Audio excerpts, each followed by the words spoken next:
What's up, everybody? My name is Dennis, aka Mr. 808, and in today's video, we're going to be reacting to another murder mystery.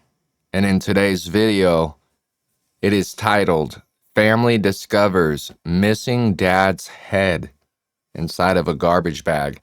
This is on Dr. Linsanity's channel. Without any further ado, if you enjoy reactions like this, hit that like button. If you're new here, consider subscribing. I got hundreds of other reaction videos, mostly the music videos, but we're starting to dabble more in crime, murder mysteries, dash cam, stuff like that. So with that said, let's get into it.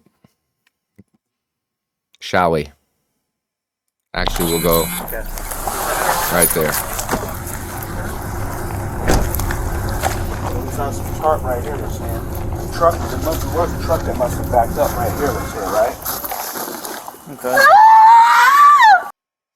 So right out the gate, Dr. Linsanity's channel, he likes to show the bang, the hook, if you will, right in the beginning, and then we'll find out later how this happened, of course. Okay. Back up, please. Back up. And I can't even imagine finding a head in a bag just chilling, especially if it's someone you actually know or knew. Oh my God. Okay, back up, please. Back up. That guy's like, bro, I gotta see this for myself. With the way she reacted, why would you even want to go up in that bag like that? He's putting his hand in his pocket like, yeah, I didn't see that shit. Yeah, back up. Officers report to a scene. Shout out to Dr. Insanity's channel. Go check him out on YouTube. That's where we're pulling up this video today. Seemingly routine traffic incident in Moses Lake, Washington. What no officer on scene realizes is that this encounter would be the start of a terrifying investigation, leading to the most dark and twisted body cam footage we've ever shown on this channel. But if you Y'all say that in every video. Come on. Enough with the cap. want justice, I already know who did it. listen to me. Please. Actually, I'm going to join that same narrative. This is going to be the craziest video you guys have ever seen on my YouTube channel. Please. Get out of your car and come get my kid. Put him in cuffs right now. Don't say anything right now. We don't know. Dad, did you do it? Look at me. Dad, did you do it?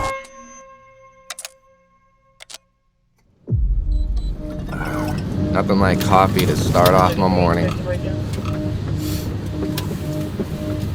Coffee It's in an a crime early video. Sunday afternoon on November 3rd when officers Moses Lake, that's not too far from where I'm at. November 3rd, 2024, so this wasn't that long ago.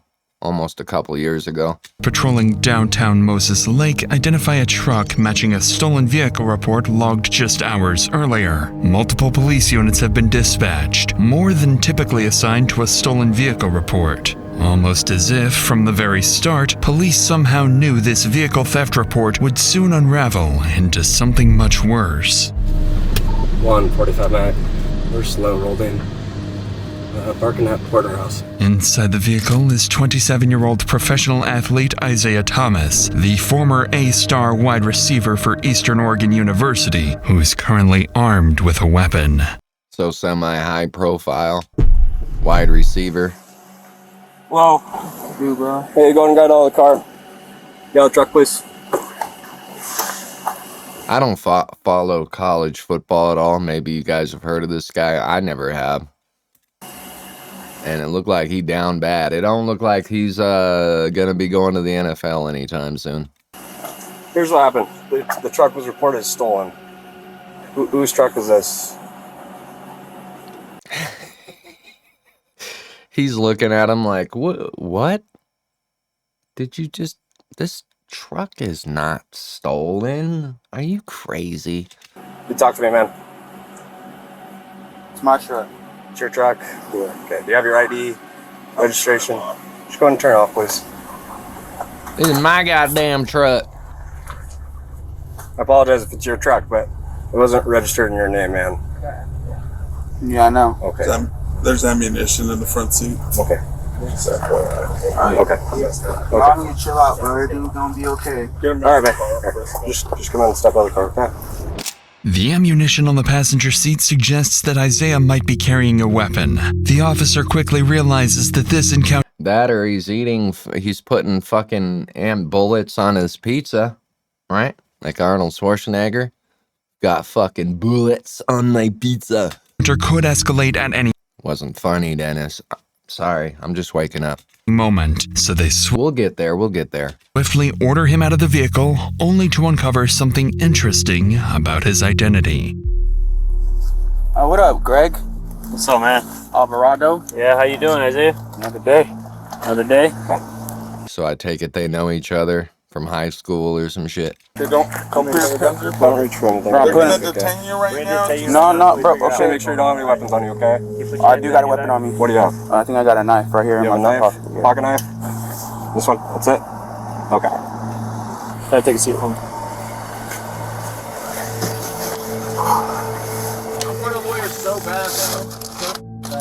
Hey, finally someone that actually shouts out that they want a lawyer. At least this guy's mentioning it. In the previous videos we've watched, these guys are just diarrhea at the mouth. They never ask for a lawyer. It's crazy. Okay. It's ridiculous how bad I need one. No? I hear you. You knew you. Yeah, so I went to high school with him. Hey, I called it. They went to high school together. He was a star athlete, man. And then they started talking. It was kind of weird. Yeah, that. It turns out Officer Alvarado and Isaiah went to high school together, and Alvarado recalls Isaiah as a standout football player who went on to compete at the college level. But now in front of him was a disoriented young man, barely able to focus and answer their questions in a stolen vehicle. A stark contrast to the athlete Alvarado once knew. In reality, there is a very good reason for Isaiah's odd behavior. One that Officer Alvarado will soon understand, as within minutes, Isaiah and his family will be at the center of a murder investigation, with only one question left unsolved.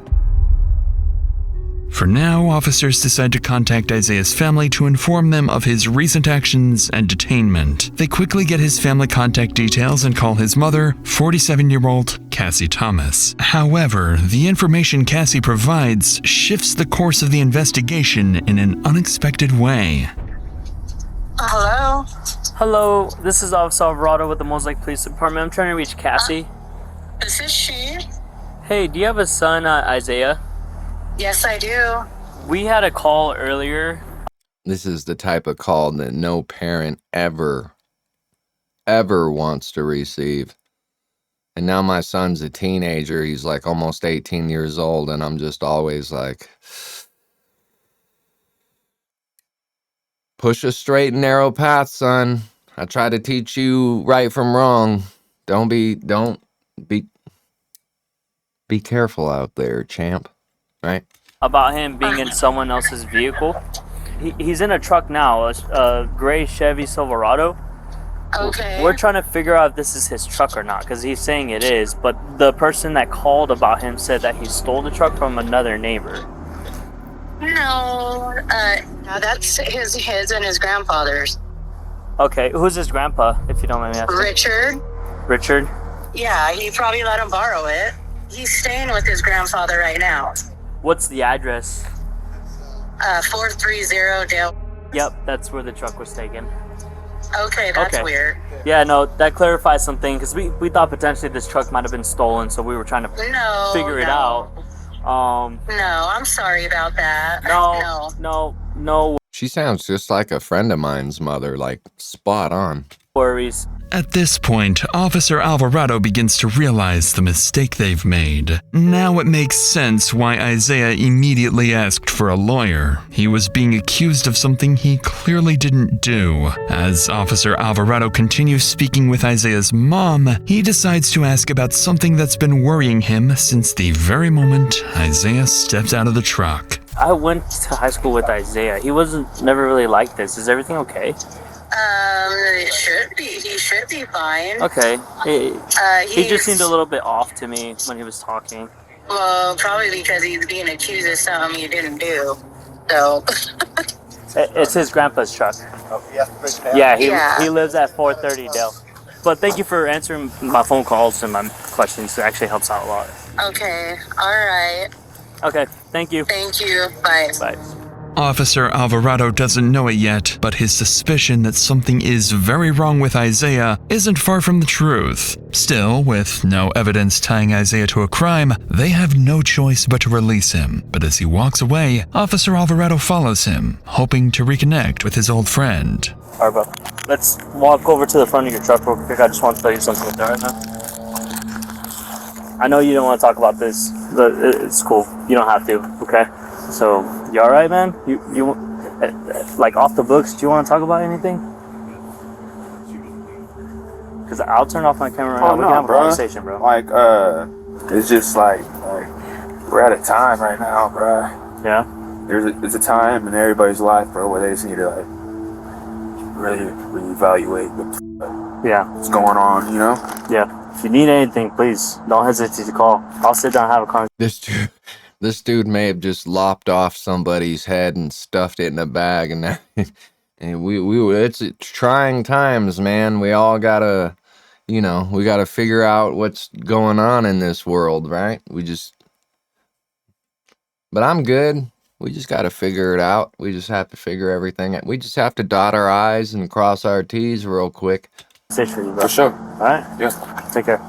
To Alvarado, it seems Isaiah wants to say something, but he just can't find the words. For now, Isaiah gets into his truck and drives off. Yeah, it's a hard word. I think it's 5 syllables.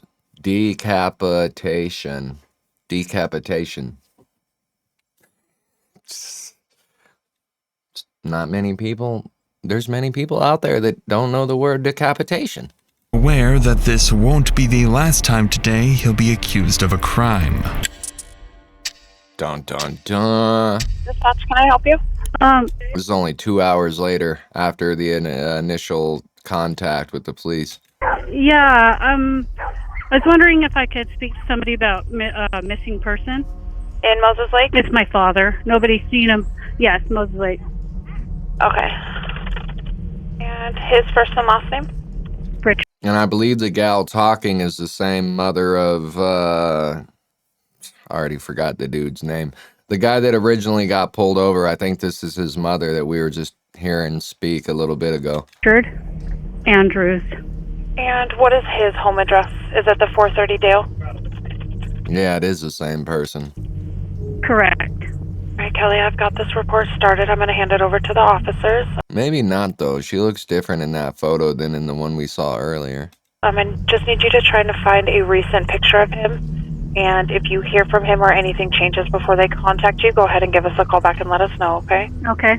On the phone is Kelly Kirkendall, reporting that her father, 75-year-old Richard Andrews, mysteriously vanished. Officers are sent to his address, and minutes later, they arrive to investigate. Hello. Well, I'm doing better than you guys. How's it going? How are you? Carmen. Yeah, that's the lady that we heard speak earlier.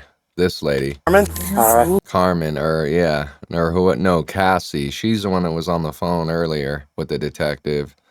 No. Let me just talk to you.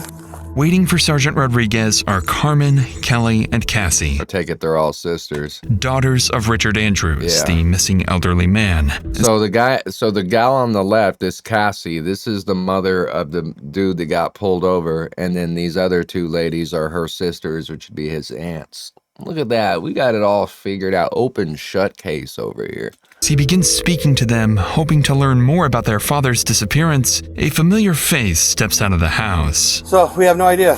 The neighbor talked to my husband. This is my husband, Mike. Hi, Mike. I'm sorry. He hasn't seen him in a day and a half or so. I haven't seen him longer than that, but his phone's been ringing. His sister's called. Nobody knows where he's at. So. Okay. And is this normal?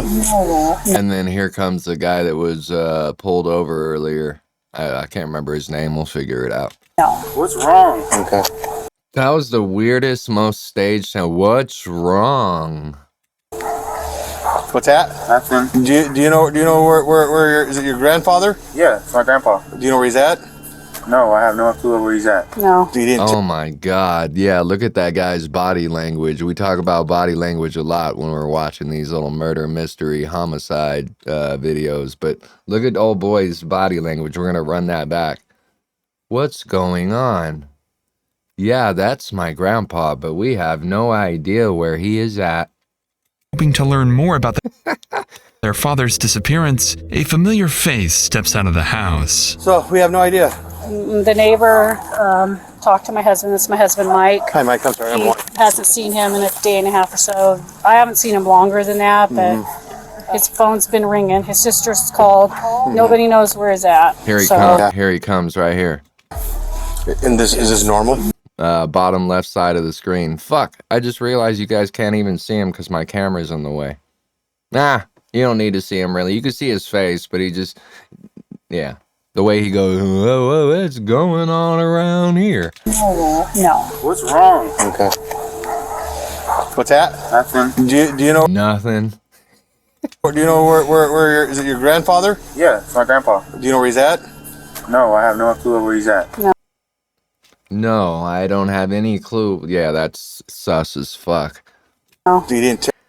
And one thing I say is, you know, the more you pay attention to homicide investigations, or if you have any family members that are detectives or in law enforcement or anything like this, or even in psychology, you will realize that quite literally 90% of all communication is nonverbal.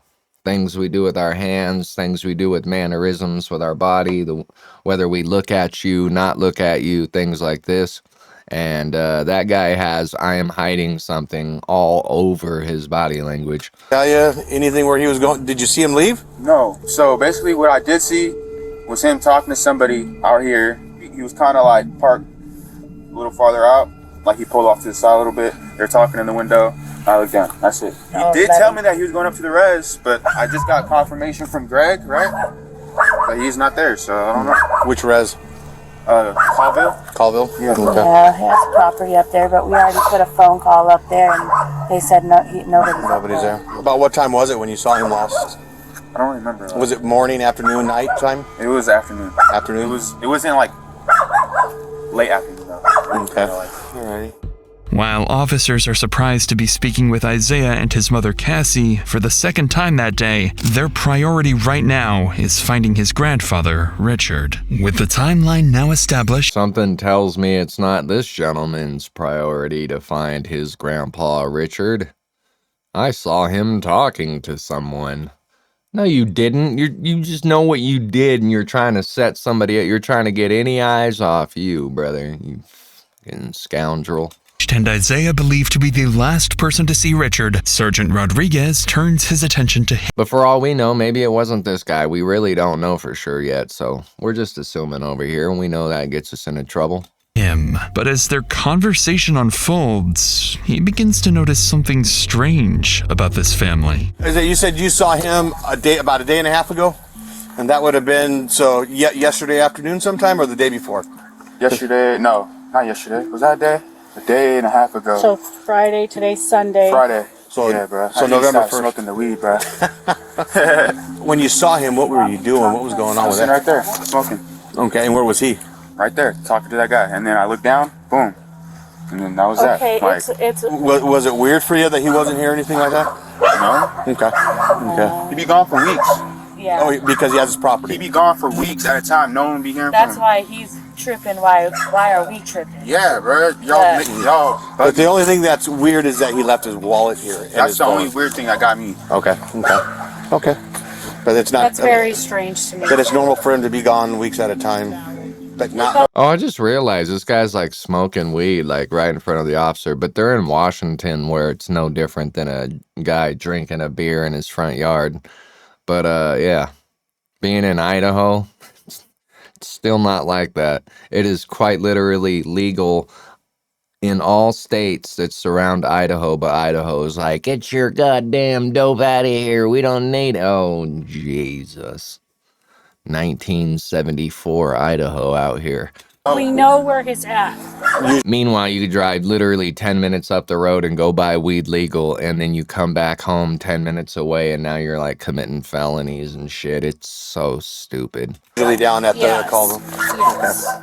What stands out to Rodriguez is how differently the family reacts to the disappearance of their relative. While Isaiah and his mother Cassie suggest that Richard's Yeah, this gal in the green, Cassie, Cassie, she's the only one that doesn't seem like she's hiding something, where she actually seems like she has no clue what the fuck is going on. Everyone else, all the other sisters and shit, just the look on their faces and the way they're acting tells me that they may have conversed with this guy. If this guy is the killer, they may have already conversed with him, and they're trying to help him out by maybe steering them in other directions. And it seems like maybe they've got together and conversed before the detective showed up at this gentleman's property. But Cassie, this gal in the green, she's the only one that seems completely unaware as to what the hell's going on. Everyone else seems a little bit shady. Isn't especially unusual, with Isaiah even casually smoking weed. His daughter Kelly sees it very differently and appears genuinely concerned for her father in a way the others do not. That's when Isaiah's father, Anthony, arrives, bringing with him the breakthrough they've been waiting for. Okay, so this guy on the right that was smoking weed that got pulled over in the beginning, his name is Isaiah, and then his father's coming into the picture. His name's Anthony. Just trying to get all these damn names correct. Yeah. What you're talking about up there? Yeah, so You need to go down to a shop and take some pictures down there. To me, it looks like there's something going on down there. It looks like some burnt shit that's laid out there, and some. Where's his shop? His shop's down in the valley. you know where the motorcycle shop is? That's just, if he's not here, he's usually down there. Oh, I got you. I thought something. Do you think something else is going on down there? No. I'm just saying that if he's not here, he's down there. No, he's asking. No, what I'm saying is that's something that was out there. It looked like there's some burnt up shit out there that's never been there. I don't know the address. What's Carmen's address? Well, a day and a half ago. He's already out. Bro, why y'all keep all in? No, but y'all pissing me off. Hey, you're pissing me off too. Everybody.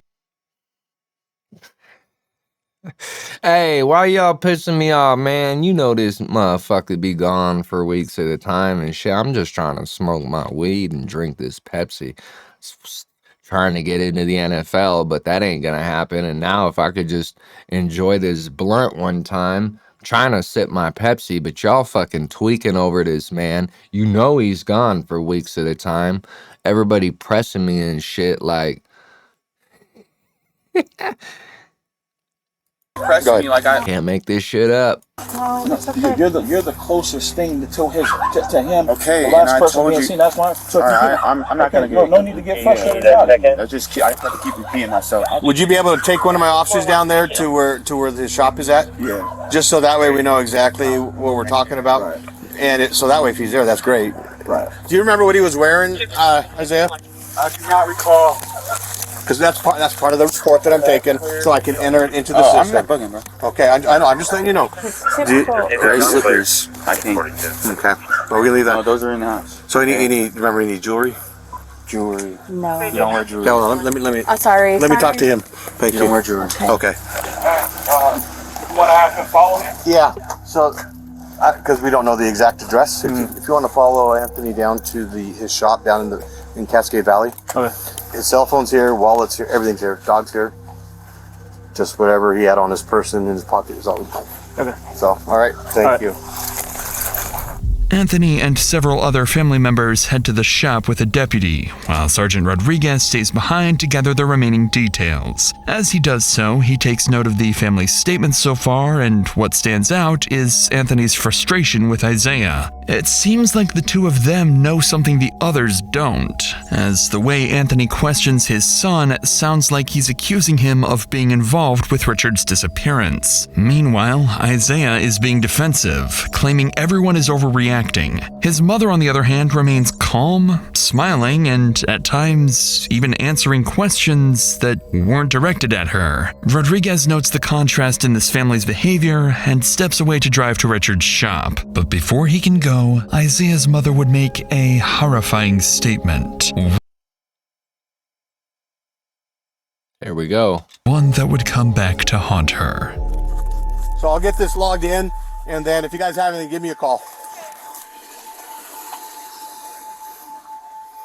Get out of your car and come get my kid. Put him in cuffs right now. Don't say anything right now. We don't know. Okay. So yeah, let me know. Okay. Thank you. Yeah, like I'm saying, they had some kind of conversation before the police came over, and it seems like other family members are trying to help him. They don't want to see him go to prison for the rest of his life, that kind of thing. And the mom's over here like, hey, come over here real quick. I got to tell you some shit. My son did that shit. Y'all need to throw him in cuffs and get him in your car right now. I ain't trying to feed this motherfucker another bowl of cereal. He ain't gonna touch the motherfucking Pepsi at this point. He's smoking my weed right now, by the way. That's not even his blunt. I just picked that blunt wrap up at the store. So get this motherfucker the fuck out of here. Right now. Like yesterday. It was him. Those statements are coming from Isaiah's mother, Cassie, as she approaches the officer just out of frame. That's not a good look for old Isaiah when your own mom's busting you out. You know you fucked up. In a sudden shift, Cassie tells the sergeant to arrest her own son, catching him completely off guard. Just moments ago, she hadn't seemed particularly concerned. Now she's adamant that Isaiah is guilty of something. It's a sharp change in behavior, one that sounds like to me she's terrified of her own son. And you obviously didn't want to speak up with him present there when they were talking just moments before this. Leaves officers wondering if Cassie knows far more than she's letting on. For now, the sergeant doesn't fully understand what Cassie's implying, but in the next few minutes, her urgency will make a lot more sense. By now, Anthony is on his way to Richard's shop. I mean, the officer could have easily asked her to elaborate, right? Like, please don't tell me the officer's like, nah, we'll figure that shit out later. You have a good rest of your day, right? Like, what do you mean? Can you elaborate? Why do you think we need to put him in cuffs right this second? Can you tell us a little bit more? I want to hear that phone call or whatever, if it went down. It's 2 miles from the house, with a patrol unit following closely behind. And as the first deputy pulls up to the shop, he notices several other family members have also gathered. Expecting to find a lead on Richard's whereabouts, they would instead uncover something no one was prepared to see.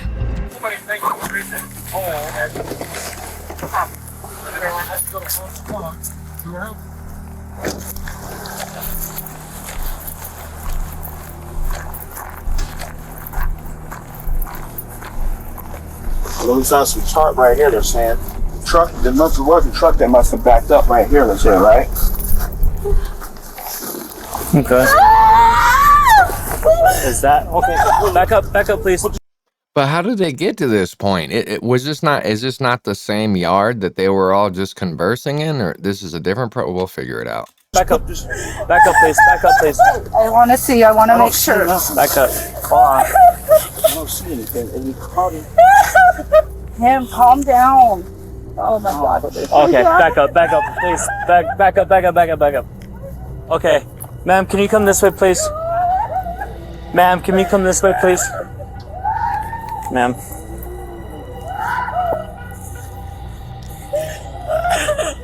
(141) mag. I need 106 to my location.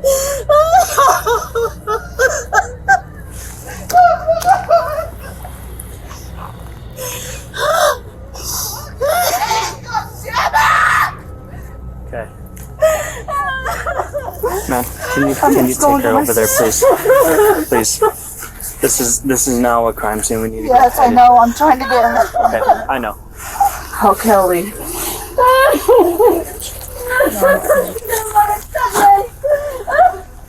Sarge, he's buried in the ground.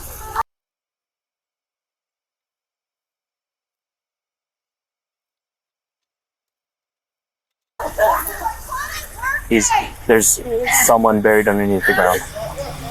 Buried in a shallow grave in the front yard of his own shop lies the dead body of 75-year-old Richard. Oh, it was at the shop.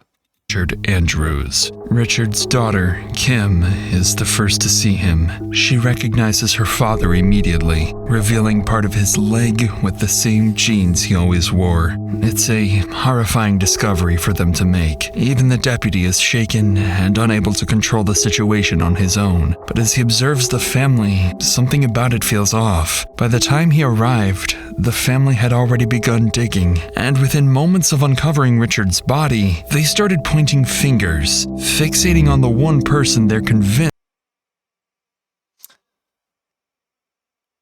Hey, did you hear that? So the cop didn't even secure the scene. Like, he allowed, the family was basically digging this man up, like right in front of him, and he's just like, man, I don't even know what to say right now. I was just gonna go get some lunch, was thinking Subway, maybe some Chipotle, and now I'm over here in this goddamn situation. Fuck, just another day on the job. Is responsible. I'm not moving right now, I can't. Okay. Don't touch me. Do you want me to help you? No. Don't touch me. Okay. Don't touch me, like you're at a crime scene, lady. He might need you to move a little bit, just 10 feet. That's all we're asking. Don't touch me. Oh, Jesus. I knew this was gonna happen. That was it. His son, my sister's son that's at their house right now did it. And the gun's probably on the bed. It's a rifle that's laying in my mom's bedroom on the bed. But he has mental illness. So we're having the county respond, okay? And their supervisor is going to come, and they're probably going to set up a containment, okay? Please, I just ask that you guys try to cooperate as much. I can't make any promises. No, we're not leaving. Okay, well. No, we're not leaving. I'm not going anywhere right now. Is somebody over there getting that little psychopath? Hold on. If you want to do what's best for no, what I want to do right now, is go to my dad's house. I just need you guys. Do something. Please don't, okay? I just need you guys to at least try to have some understanding, okay? And I want you guys to listen. To the officer's surprise, Kim doesn't hesitate to blame her nephew, Isaiah, despite there being no direct evidence linking him to what happened here. Shaken and unsure how to handle the situation, the deputy allows the family to remain at the crime scene even after the body is discovered. Then, 2 minutes later, Sergeant Rodriguez finally arrives, stepping straight into the chaos. He tries to regain control of the situation, but it doesn't take long before he loses his patience. Where are they at? He's under there. Okay, we didn't touch it, did we? They touched it when I was coming up here. They were touching it. Ma'am, let's get away, please, ma'am. Ma'am, we need a preserve, okay? Come on, we need to make sure that. Let me guess. Don't touch me. No, don't even think about it, buddy. That we do this, okay? Here, I'm right here. You want my hand? No. Okay, I'm sorry. Yeah. Stand over here, please.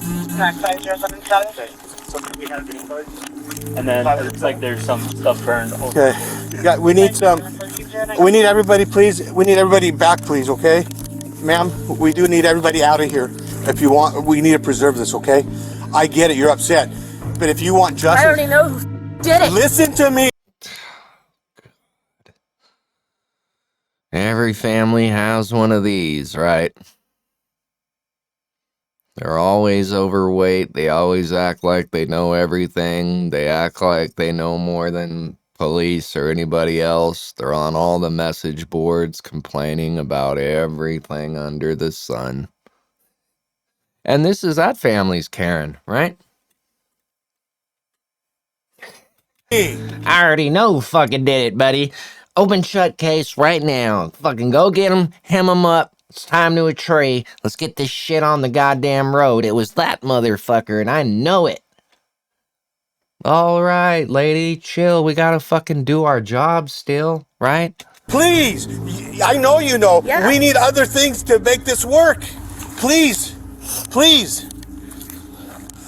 That's how I would be. I would be losing my patience like him. I mean, it's like, yeah, we get it. You want to be near your loved one that's passed. I understand that. I get that. But at the same time, let us do our fucking job and get the fuck out the goddamn way, Clarice. Or whatever your name is, Kimberly. Despite Kim's certainty, officers aren't yet convinced that Isaiah is their killer, because as they inspect the scene closer, something else stands out. Something that starts to point to someone very different. Ooh, watch it not even be this Isaiah guy. We'll have to go back and retract everything I said earlier. Burnt debris is scattered across the grass, clear sign that something had been intentionally destroyed. But the cover-up goes even deeper. The section of lawn where Richard was buried had been cut out, replaced, and even watered afterwards. Yeah, I was gonna say, why would they bury him literally 2 feet from the building? Doesn't seem like the smartest cover-up, but the fact they did all that, cutting it all out, replacing it with grass, and then watering it, that's pretty fucking insane. About to find out some juicy deets. Effort to make the yard appear completely untouched. For investigators, it's still unclear whether Richard was murdered here or only his body was dumped. To find out, they need to search his shop, standing just a few feet away. Sheriff's office, make yourself known. Come out with your hands up. Police, anybody in here? Sheriff's office, come out with your hands up. Make yourself known. I'm gonna go right. You cover left. Yep. Go. You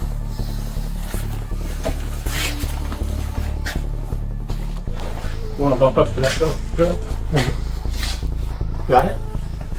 Clear. Up ahead is Richard's shower, and strangely, the deputy notices it appears to have been recently used, suggesting the killer may have been here only minutes earlier. Officers then continue clearing the rest of the shop, finding no signs of a struggle. Nothing to suggest Richard was killed here, so they shift their focus to securing a search warrant for his house, a search that would end very differently. As officers begin to regain control of the chaotic scene, Richard's daughter Cassie arrives, the same woman who had told the sergeant earlier to arrest her. Yeah, she's who I want to hear from. Let's see what she's hollering about. Her son, Isaiah. Why she accused him before the body had even been discovered is now a question detectives need to answer. But first, they have to break the devastating news to her. Yeah, we can't. I know. I'm sorry. I need to see. No, we can't. We're gonna. I just need to see. Just go around now.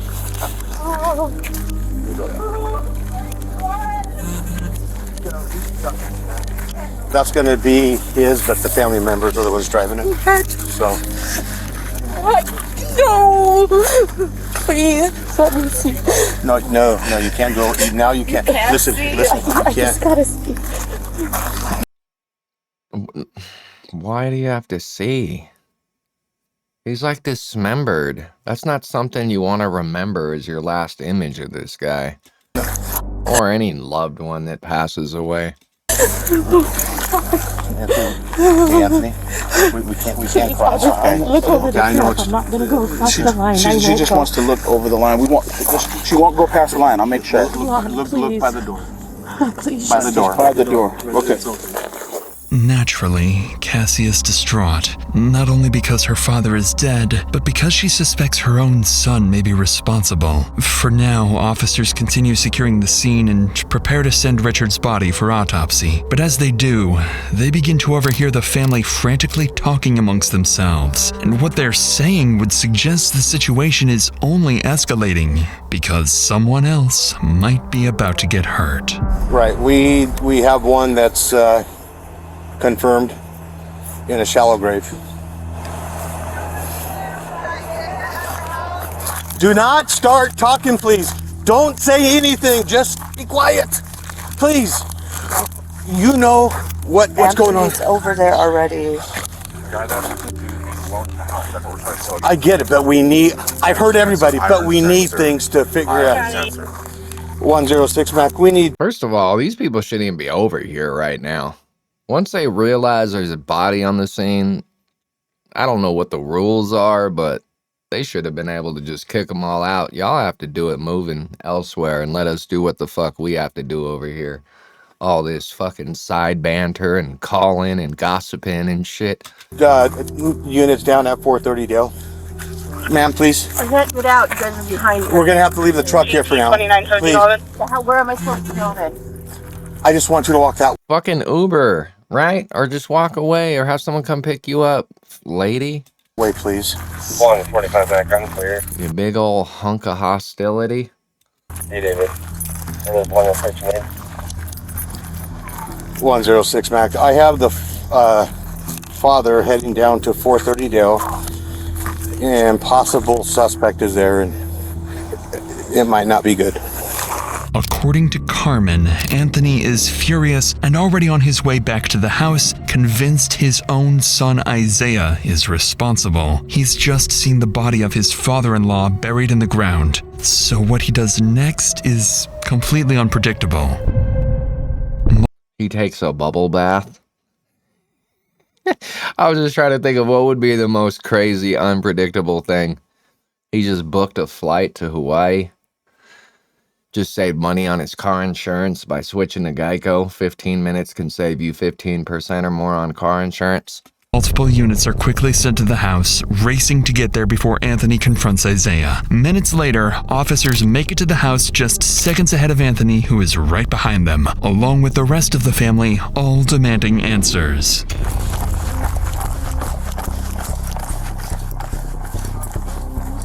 Let her get her pint later. Be on the back.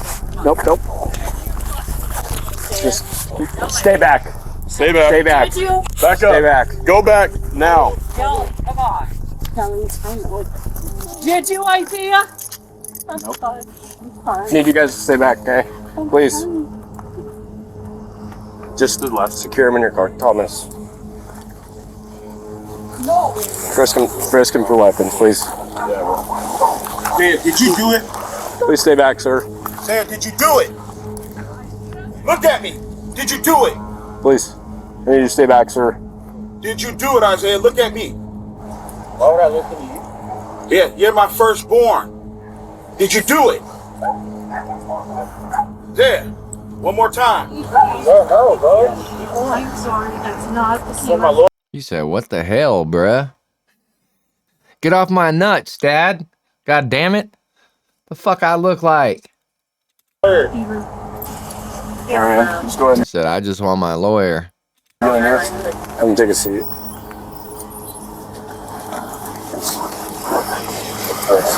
Close the door. Here's the deal. That's family. Okay. One of their family members on deceased, right? Yeah. So they came down here to confront him because they think he did it. Yeah. The only reason he's in cuffs right now is we don't. I thought he was like the suspect. No, we don't have PC or reasonable. Right now he's in there because they think he did it. We need to keep them separated. Okay? Okay. Got it? Cool. For the second time today, Isaiah is accused of a crime. Only now it's something far more serious, and the accusations are coming from his own family. They stand by, watching as he's taken into custody, convinced the case is now solved. But what officers are about to uncover would complicate everything, revealing that no one in this family can truly be trusted. Did I not say that? Literally in the first few minutes when they were all out in the yard, did I not say that the whole family seemed shady? Did I not say that they seemed sus as fuck? Everybody, they all looked like they were like in their own worlds in that front yard when the officer was asking them questions about the whole situation. They just all, it was like they weren't there. They were there physically, but mentally they were like checked out doing other shit.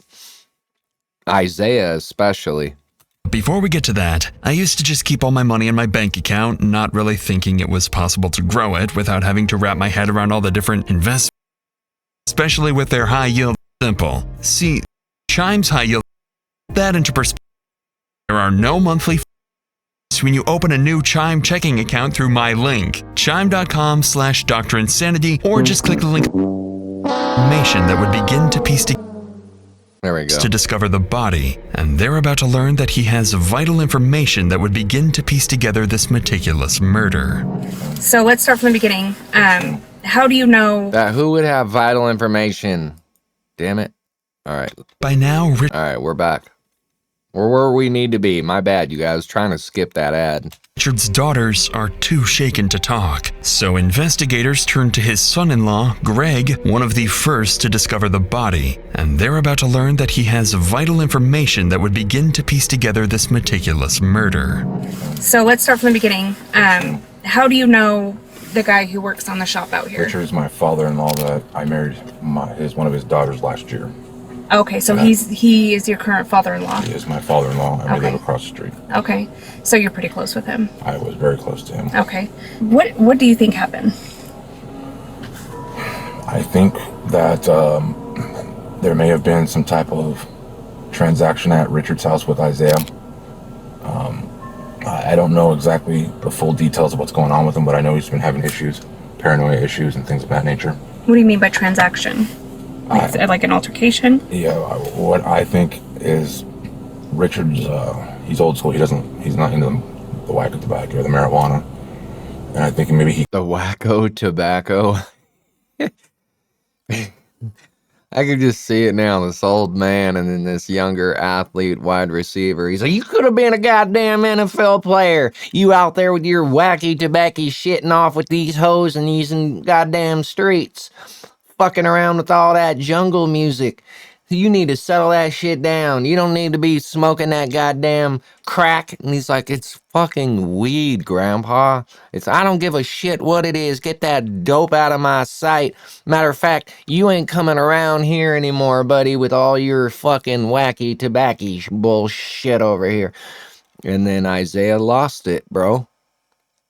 I've been in that boat before. I've had family members that are like literally raging alcoholics that back when I used to smoke weed made me seem like I was less of a person because I smoked weed. Meanwhile, they'd be getting blasted off an 18-pack of beer every goddamn night and then would put their nose up at me like, and then their argument would be, well, at least fucking alcohol is legal. I've been in these situations where I literally was just wanting to maybe not commit murder, but definitely had family members that made me want to elbow them in the face as hard as I could for fucking, yeah. So I know this situation they're talking about right here. Confronted him. I think many of us have smoked weed when we were younger and had parents or relatives that were, hey, no, we know exactly what this situation was like.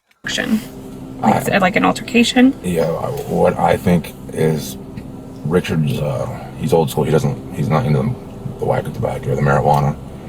And I think maybe he confronted him. Somebody said something about the tarp that you saw. Yeah, I had a tarp. We had a tarp at the house. And I'm not saying that's the actual tarp, but I know that it was a brown and gray tarp.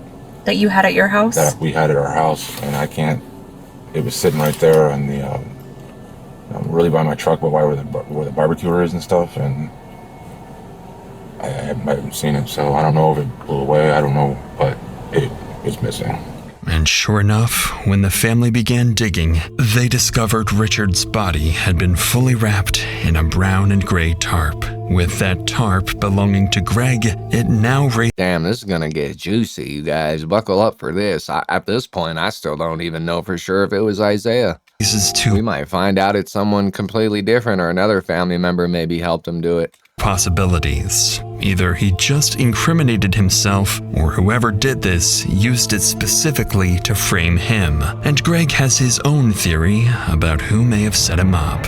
Isaiah's been acting pretty strange lately. You've met Isaiah? Yes. Has he ever been to your house? Yes. Okay. And the last time he was there, he was super paranoid about everything. Does he drive Richard's truck very often? Everybody drives Richard's trucks often, to be honest with you. Okay. People drive them all the time, but I do know that Isaiah was pulled over today, I want to believe. Yeah. In Moses. You had mentioned seeing tire tracks, is that correct? Correct. Going into the grass. Going into the grass? Yes, sir. Tell me about these tire tracks. I seen what appeared to either somebody was backing in or somebody had turned to the right, I believe. Okay. And I seen the tire mark going into the grass, and I seen, that's when I seen it, and then I noticed the hose and everything, like I told you. Is it common here on the property for vehicles to go into the grass? Negative. He never goes on that grass. According to Greg, Richard's truck was shared and often driven by multiple members of the family, which immediately complicates things, as the tire tracks officers identified at the crime scene no longer point to a single suspect. But just as leads begin to run dry, officers would learn that the search warrant for Richard's home has finally been approved. So detectives quickly wrap up their interview with Greg and head straight back to the house. The moment they step inside the home, the detectives notice a strong scent of bleach in the air. All surfaces have been wiped down, and inside there are clear signs of a cleanup job. Detectives know they're dealing with a methodical killer, possibly more than one, but even then, they would overlook something critical. When detectives inspect the house more closely, they notice spots of blood on the back door handle that had been missed. Their first real piece of evidence tying Richard's house to his murder. And then they stumble upon something even more significant. A knife hidden in the living room, still in its sheath, marked with visible red stains. Whoever tried to erase what happened here didn't manage to get rid of everything. Unless that's bunny blood. He's out there just stabbing fucking rabbits in the face or something. You never know. You never know.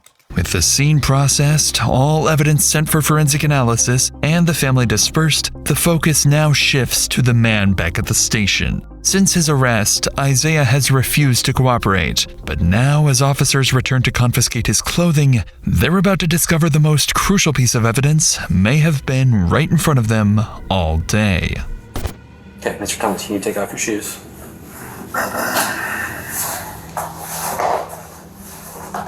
And then take off your sweatshirt. Bruh, it's hell cold. Okay, I'll try Bruh. to get you another blanket. You got 2 blankets there. I'll try to get you another one. Oh,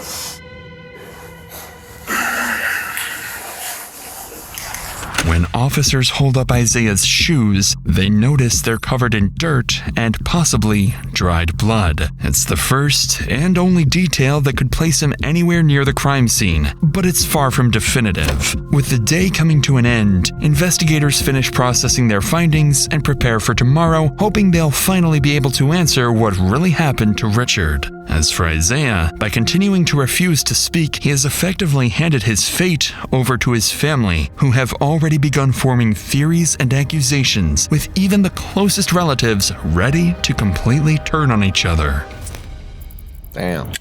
Family drama. The next morning, after nearly 12 hours of detectives digging through the family's past, troubling rumors begin to surface alleging Isaiah might have been involved in an old cold homicide case that remains unsolved to this day. Detectives also hear whispers that Isaiah's own parents may have helped cover it up, and may have even known what happened to Richard long before anyone else. Did I not say that it seemed like they had some kind of knowledge, like they maybe have even conversed before the police found out about this, and they felt like, yeah, it just really seemed like they were all kind of working together behind closed doors. These scary little menaces. These are serious allegations that detectives will need to explore carefully, but right now, their immediate priority is uncovering what truly happened to Richard and who's responsible. To do that, they begin calling family members into the station for formal interviews. The first to arrive is Isaiah's father, Anthony. Among many other details, detectives need to address one critical question. Why was he so quick to suspect his own son? Was it simply a gut feeling, or did he know something no one else did? Oh, I think it was a week ago, right? When the week before this incident happened. And Kim is like, you guys need to come down there. And Isaiah's acting crazy. We go down there and we walk in the house. And as soon as we get in the house, he's like, he has this big bag of weed that you could tell that he got from like the dispenser or whatnot. Mm-hmm. It's big. On my eyes, it was about this big. Yeah. What the f are you doing here? Like, this is what you kicked me out the house for, right? I was like, yeah. He says, what the f are you doing here? This has nothing to do with you. And I was like, listen here, man. Your aunt was scared because you're wilding out up in here. So then I'm looking at him, and he was like, "Say I'm lying. Say I am." He's got a butcher knife like this, and he's just like, but he's like crying, "Say I am." And say this, if he had got me, it would have been all of us, you know. So I just said, "I'll leave." Where did I mess up? You know, as a father, did I do something wrong? Like, what did I do? Because this is not you. And he was just like, "You're the best dad ever, man. I couldn't ask for a dad, man, better than you, man." It's kind of like, you did everything right. You're a great dad, man. And then Kim's like busts out crying, and then he's just like, "Get the out of here, mother, before I kill you." Naturally, this account from Anthony catches detectives off guard as they realize the incident may have foreshadowed everything.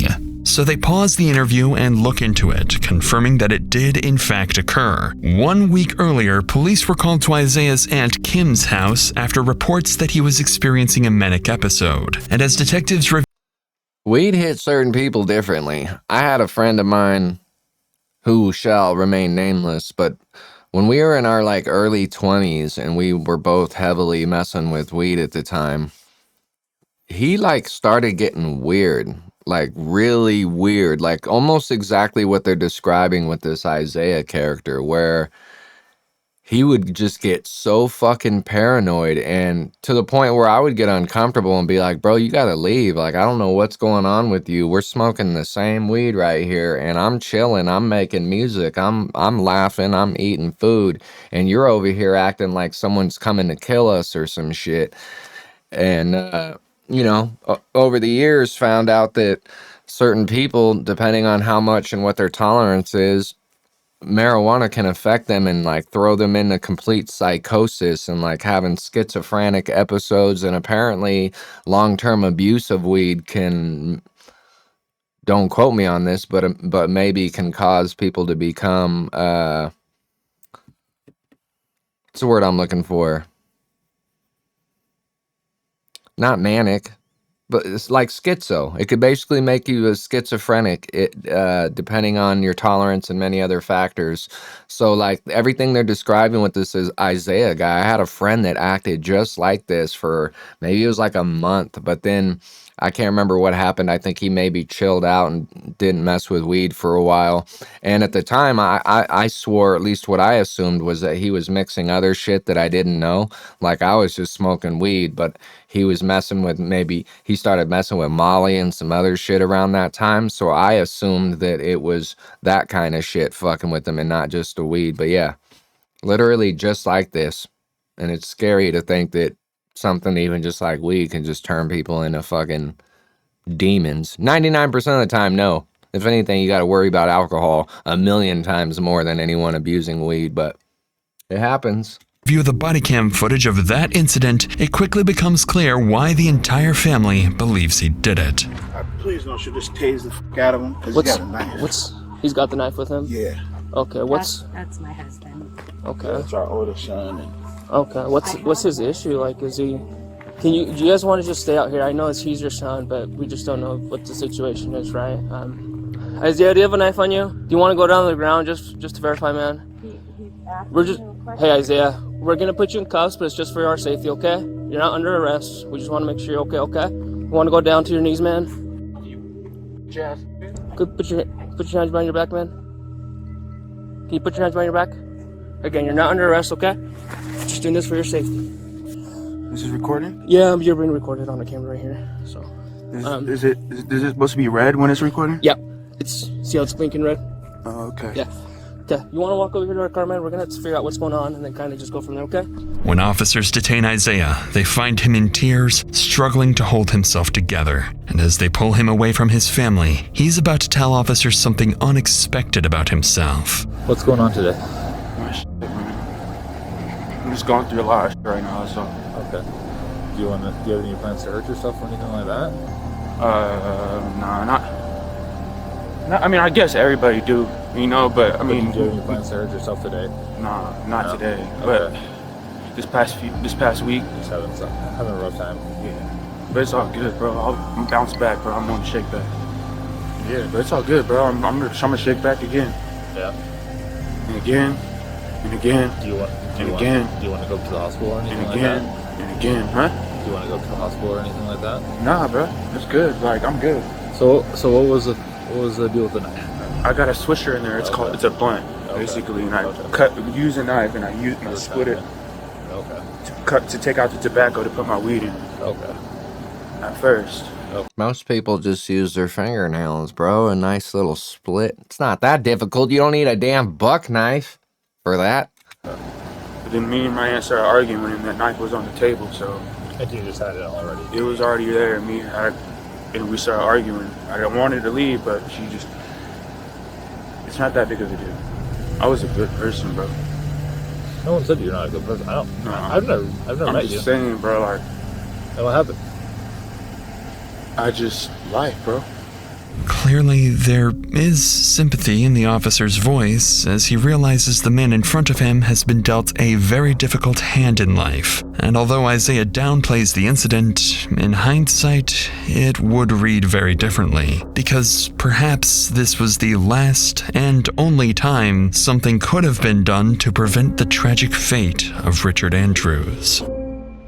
After analyzing the incident and forming a clearer picture of Isaiah, detectives return to finish their interview with Anthony. Through his account, it becomes clear he believes Isaiah's issues stem from two factors: prolonged marijuana use and repeated head trauma from his time as a wide receiver, a position notorious for heavy hits and brain damage. I could definitely see that. I don't know about the weed, though. Anthony also goes on to clarify crucial details about his son's mental state, making it evident that his initial suspicions of Isaiah were rooted in his son's increasingly unpredictable and volatile behavior. So with Anthony's perspective now on the record, the interview comes to an end, and detectives move on to Richard's daughter, Kim, the person who found the body. Kim goes on to explain the old loudmouth know-it-all. Let's see if she calms down in this interview a little bit. Why she immediately suspected her nephew Isaiah, pointing to his history of violent psychotic episodes, including pulling guns and knives on family members, as well as his white vans covered in dirt, something she says is highly unusual for him. Notably, she ends the interview by saying she fears that if Isaiah is ever released, he will do it again. With the case against Isaiah growing stronger by the minute, detectives then shift their attention to two more family members, Richard's daughter Chrissy and her partner Floyd. Unlike everyone else, these two family members are about to become Isaiah's best and perhaps what the hell is she wearing? Perhaps only chance of shifting how detectives view Isaiah's role in all of this. It's hard to kind of start this off, but like the fact that you showed up with that on your head. Oh, God. As far as it would have been your fault. Looks like she's wearing a pair of, sorry, I obsess over shit in case you guys haven't figured that out by now. I have OCD and I obsessively, compulsively fucking, yeah. Looks like she has someone's pair of boxers thrown over her head. And perhaps only chance of shifting how detectives view Isaiah's role in all of this. It's hard to kind of start this off, but as far as it would have been your father, right? Yes. So I find out that they find my dad buried in the back of his shop. I already knew. I told them, why are you letting that motherfucker stay at my dad's house? You know he's gonna kill him. So I know you have questions for me, and then obviously I have questions for you, and I think they're both geared around the same. When I got there, bro, it was weird. Weird. And I'm like, man, something's not right.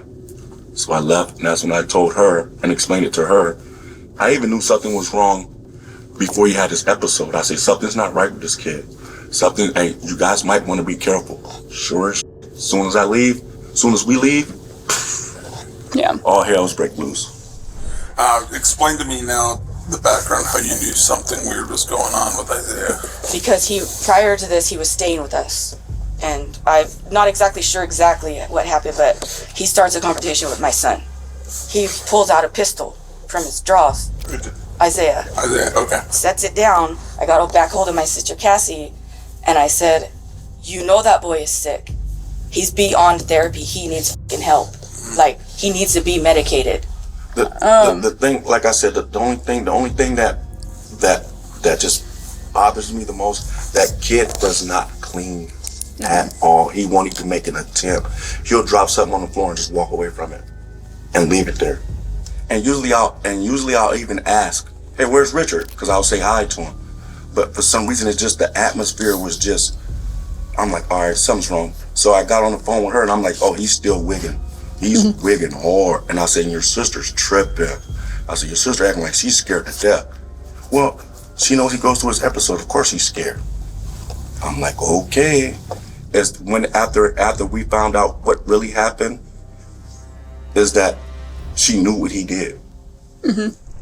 At this point, detectives begin to realize Chrissy and Floyd aren't just angry at Isaiah, they also hold his mother accountable. And the couple's suspicions align with detectives who still can't explain why Cassie asks them to arrest Isaiah before the body was even discovered. So with all of this in mind, detectives would ask them both point blank who they believe is truly responsible for Richard's death. So I'm on the same page as you. You guys believe that Isaiah's mom knew that She had knowledge of it. Richard. She had to have knowledge of it. I mean, that kid wouldn't have cleaned. That kid wouldn't have done none of that because he ran over to the neighbor's house and tried to take their car. Did you guys get that information? Yeah. Yes. All right. So he's sporadic. He's not cleaning. He's running on. He's trying to get off. He's trying to run off. He's trying to do whatever he can do to get out of the situation. He's not thinking about cleaning. He's not thinking about picking this guy up and putting him in the back of the truck and burying him.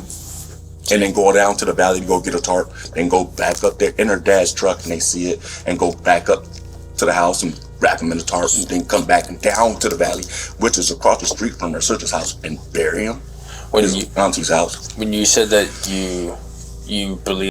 So this gentleman thinks that Isaiah's mother, Cassie, more or less helped him because he was so out of it mentally that he's not going to double back if he did, commit the homicide or whatever. He's not going to be in his head enough to think, oh, I need to cover this up. I'm going to double back. I need to get a tarp. I need to wrap this guy up. I need to dig a hole. I need to, all the other shit that comes with trying to get away with some kind of homicide.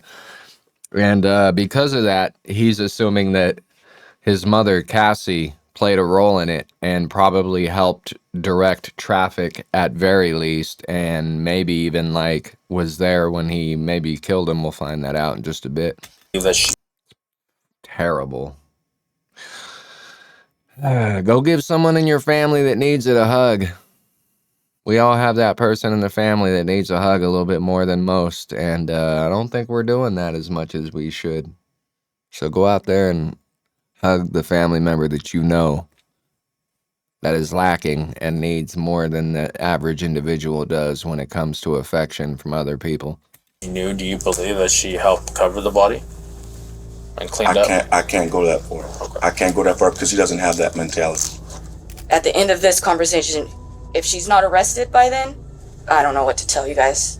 But she didn't sod it up per se, oh, Isaiah is going to do this. And she manipulated the situation to her advantage. She knew what her son was capable of. She knew how to get him to that point of manic and psychosis. To detectives, accusations like these don't come lightly, especially between sisters. Additionally, Floyd's description of Isaiah aligns with what detectives already believe, that he's impulsive, messy, and incapable of thinking ahead. And with the next interview set to be Cassie herself, detectives understand just how much weight this conversation carries, not only for Isaiah's future, but for Cassie's as well. There's a lot they still need to figure out. Her unusual behavior outside the sergeant's car, her possible involvement in Richard's murder, and even lingering questions about a potential past homicide. But they know these answers won't come easily. They'll have to approach this carefully, waiting for the right moment to press her. And as her interview unfolds, watch closely for the moment Cassie begins to fear she's the one being implicated.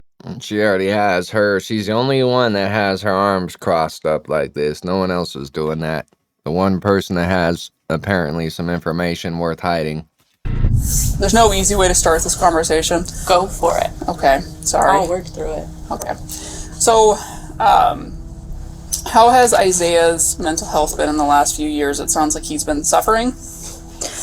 The last year for sure. Last year? As far as like his mental health, is it something that he's diagnosed with, or just something you guys started noticing? We started noticing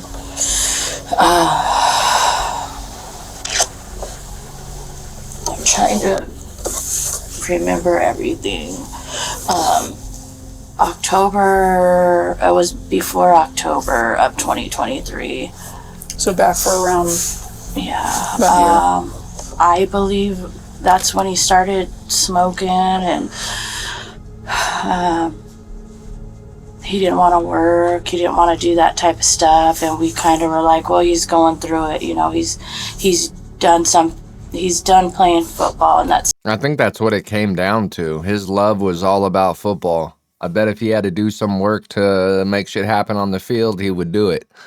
And, you know, it crushes a lot of these younger kids when they're hoping and grinding and trying to get to a professional level to make money off their love and what they've been doing their whole life or whatever.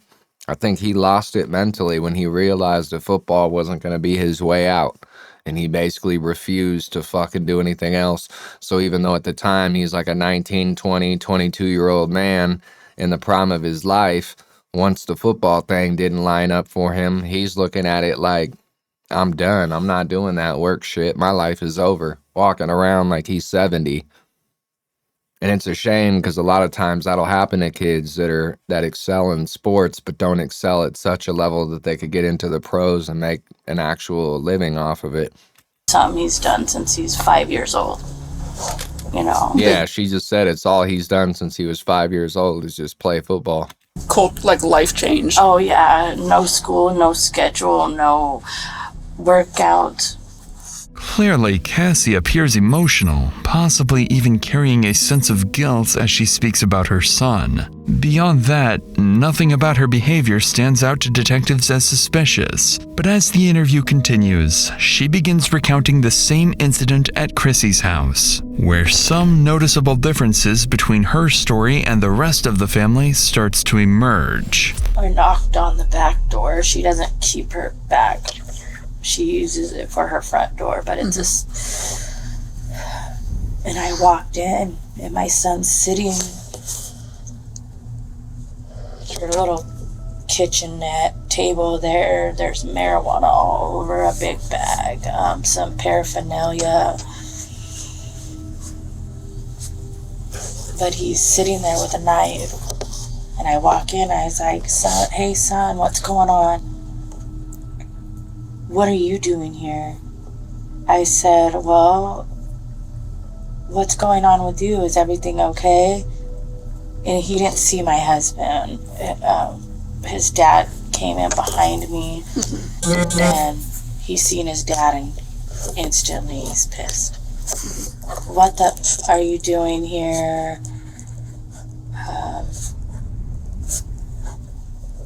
But he hadn't gotten up yet. Like, he was still sitting. Where's the knife in perspective? And he's sitting and he has it in his hand. He's not... Is he like you're doing right now? So he's just sitting back in the chair? Yeah, he has it, and he's like he's like, what are you doing here? And we're still kind of standing at the door, and when he seen my husband, he got even more pissed. Who effing called you? What are you doing here? My husband looked at me, and he stood in between us, and he said, get out of here, and go call the sheriff now. While retelling the story, Cassie appears far less disturbed by the incident, despite it involving her own son. She also seems reluctant to discuss the part where he threatened her husband's life. So after a few hours of letting Cassie speak freely, allowing her to settle into the role of the victim, detectives would finally begin to push back, starting with one detail that would clearly catch her off guard. And I don't mean this question in anything, but obviously, like, at this point, I can only see certain things. Did you guys explain all of that about him pulling the knife on Anthony to the deputies? Yeah. Okay. And dispatch, too. She said, don't go back in there. Mm-hmm. But I get why they're angry with me, too. you know, that's my son. And they don't think I did anything to try and help him. And I think most of it is emotions are going to be high right now. And They'll never talk to me again. I already know that. And they've made other threats. They've also said other things too. And I don't know if you want to talk about those right now, but I think Detective Hunt is following up on that part, but the weird, vague comments about this is potentially not the first time Isaiah has done something. Yeah. And I didn't hear any of it. I was in the house, but they were really going on. Like, he's done this before, and like killed someone. That was the implication. But she also said that my husband and I helped cover it up, and that they know the name. Tragedies like this happen, and people don't find their loved ones. At least we found my dad. Clearly, Cassie is distraught, not only at the prospect of being ostracized by her family, but also at the possibility of being suspected by detectives as Isaiah's accomplice. Damn, this is getting crazy. We're almost at the end of this video too, and I still have a bunch of questions. Hopefully they answer those, or they're just gonna leave us hanging like an Alfred Hitchcock movie.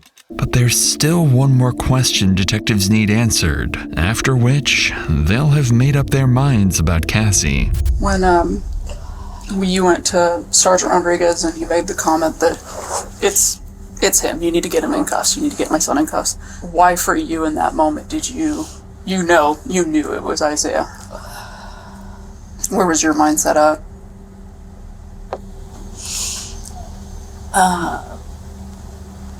I know I'm asking you to explain like a gut instinct. It's I was just the things he kept saying, like, you guys, why are you pressing me? He's like, he's gone all the time, weeks at a time. I said, how long has it been since you've seen him? And he's like, a day and a half.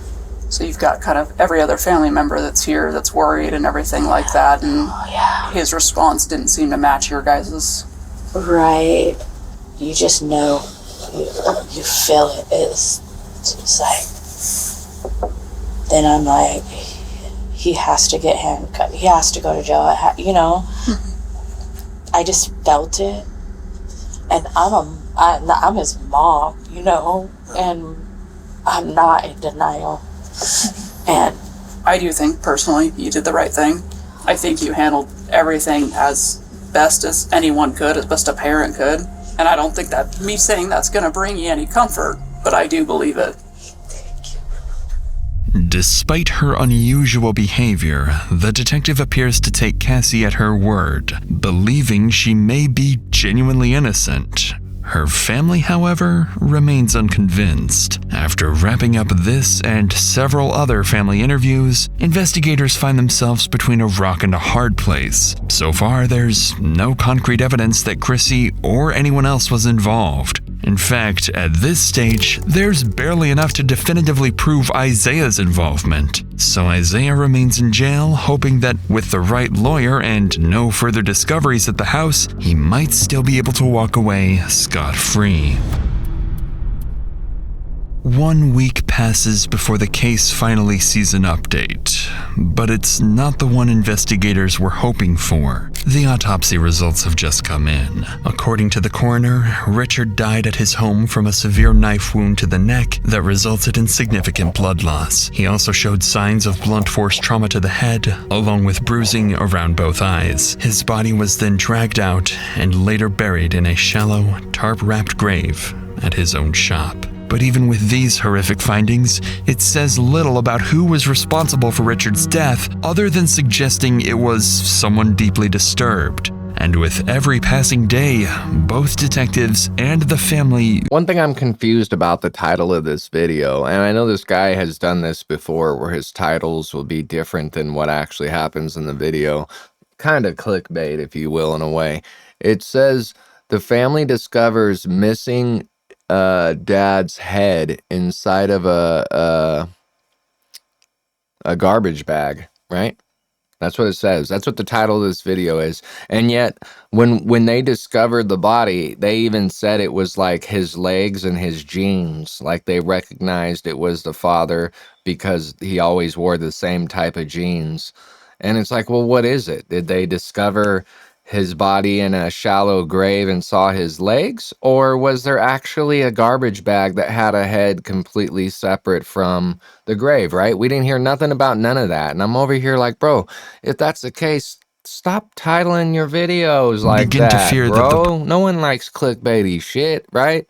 Still a crazy story. Still captivated throughout this whole video. In fact, it went a lot faster than I was thinking, but let's wrap this up and I'll say a couple other things here. And by the way, if you're here at the end of this video, do me a favor and just literally leave a comment that says I'm still here, and I'll know that that means you made it to the end of this video, and I appreciate you more than you even will ever know. Person or people responsible may never face justice. 2 months More later. than 2 months pass, and the case begins to stall.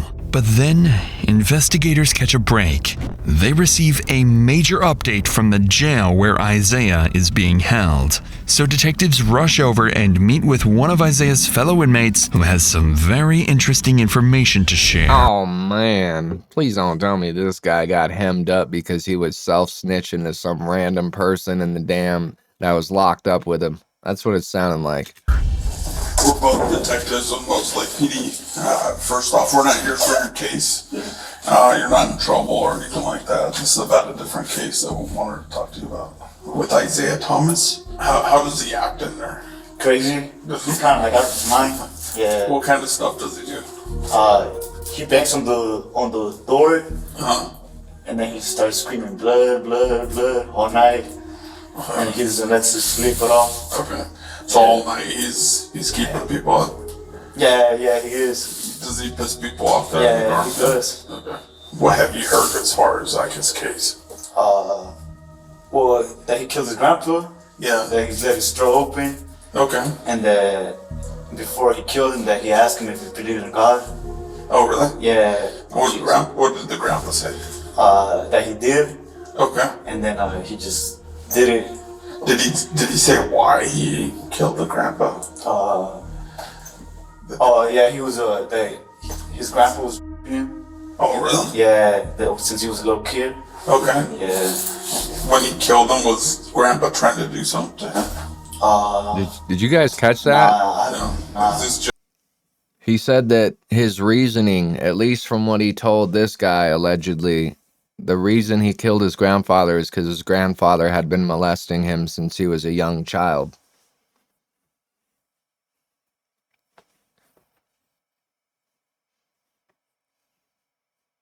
Damn. Just he had anger towards him or something? Yeah. Okay.